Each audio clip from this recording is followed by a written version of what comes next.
get an update what's happening in East Hampton Village. We have Village Mayor Rick Lawler, Deputy Mayor Barbara Borsack with us this morning.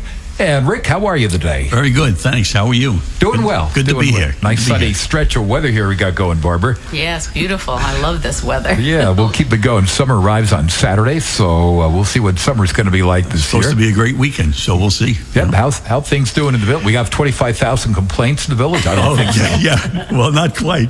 Everybody got a little bit upset about that, but obviously that's not the case, or at least that's not what we're experiencing, and that's not what the other towns on the East End have been experiencing. So we've had very few complaints, and the ones that we have had, I seem to remember about 5, and 3 of those were unfounded, and the other 2 were corrected before the police arrived. So I just want to remind people, in regards to that, that if you're a family unit, you don't have to wear a mask.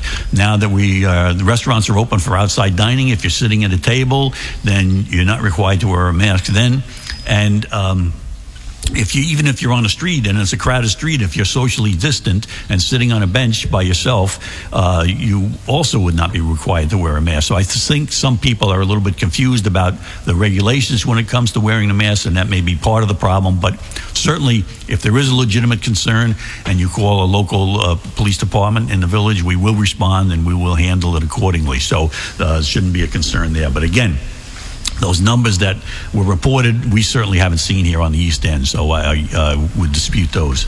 And again, our COVID cases, we, according to the map, are still at 23, but all the cases that we have recorded in our emergency dispatch are already past a 3-week period, so I'm not quite sure how many of those are still active cases.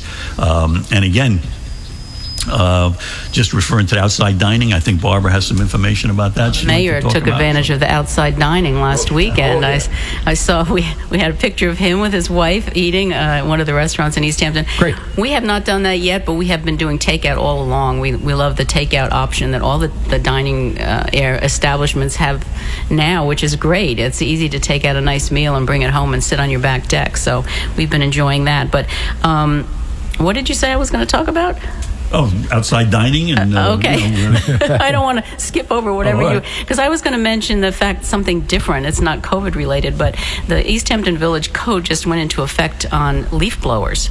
So gas-powered or diesel-powered leaf blowers are not allowed now from June 1st to Labor Day. Mm-hmm. And I've had a couple of people contact me and say, next door they're using a leaf blower, and electric is allowed, but not gas-powered or diesel-powered. So people need to be aware of that. I just want to remind everybody that from now until Labor Day, no gas-powered leaf blowers are allowed in the village. And that's due to many, many complaints that we've had over the years. We finally decided that we had to take steps because we're all pretty close together in the village. Our houses are close together, and we don't want to hear that noise all the time, especially when we're on our back decks eating dinner. Yeah, I guess so, right? Or 7 o'clock in the morning, right? Absolutely. Right, exactly. Absolutely. Exactly right.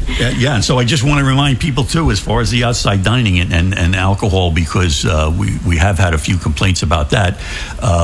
Just remind people that takeout alcohol is only with food. You have to order food with it, and of course it can't be a situation where they're selling you a small bag of potato chips. That's not considered food as far as the SLA is concerned, and they will be checking for violations. So I would just caution any restaurants that they have to be selling food if they're going to be selling alcohol to take out, or even if they're at a table.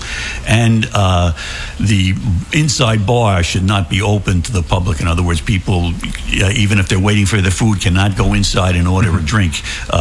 Whatever drink they have to be sitting at a table and eating, and wait service has to bring them the drink. And they can't walk around. And obviously, we have not waived our open container code in the village, so people obviously cannot walk around the village with open container of alcohol. So just to make that clear.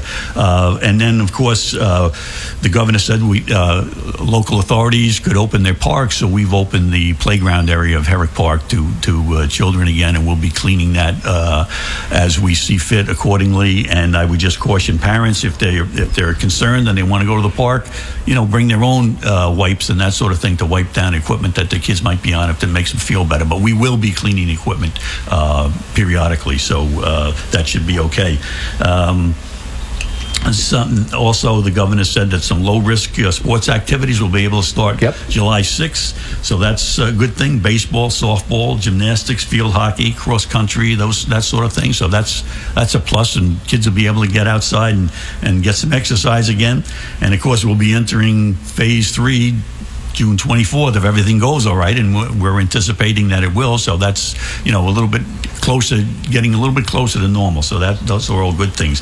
And of course, in Phase 3, he'll increase the gathering size to 25 people, which will also be good. So I think we're headed in the right direction, and things are looking very good. I don't know, Barbara, I just wanted to mention that of course it's our 100th year anniversary coming up this September 26th, and we were going to have a big celebration. Barbara is chair of that committee, so I'll let her tell you about it. This is our centennial year in East Hampton Village, so we had many events planned, most of which have already not happened, lectures and things that could not possibly happen. But we had a big parade planned for September, and we've had to make the decision to cancel that. But we're not canceling completely. We're going to postpone it and put it off until 2021. And it may be the 101st anniversary, but we're going to still celebrate as a community and have a big parade and floats and all that stuff, and remind people of the history of East Hampton Village. So we're excited about that. Well, that just goes with everything else. Southampton 4th of July parade canceled. Exactly. And same with us. LVIS fair also is canceled this year. Fireworks we've canceled. But next year it'll be the 125th anniversary of the Ladies Village Improvement Society and the 100th anniversary for the Historical Society. So maybe the three of us get together and make it even bigger and better. So that'll be one big celebration. Yeah, that's something to look forward to. It's disappointing that we've had to cancel this year. We're all very disappointed because we've been working on it for 2 years. It's been a long process to lead up to this, but we're excited to maybe put it off and have something really exciting next year. So. All right, that sounds good. Everything good at the beaches? Yeah, very good. Actually, they haven't been crowded at all, which I'm surprised at, but it's a good thing. People have been social distancing. We have had a few complaints about people that didn't want to wear masks when they come up onto the pavilion deck, but of course that's required. But that's been it. Other than that, everything's going pretty smoothly. All right, well, it sounds good. So just onward to Phase 3, right? Exactly right. So we'll see you next Tuesday again, right? Next Tuesday, we'll All right. see you. That's great. Thank you so Take care. much.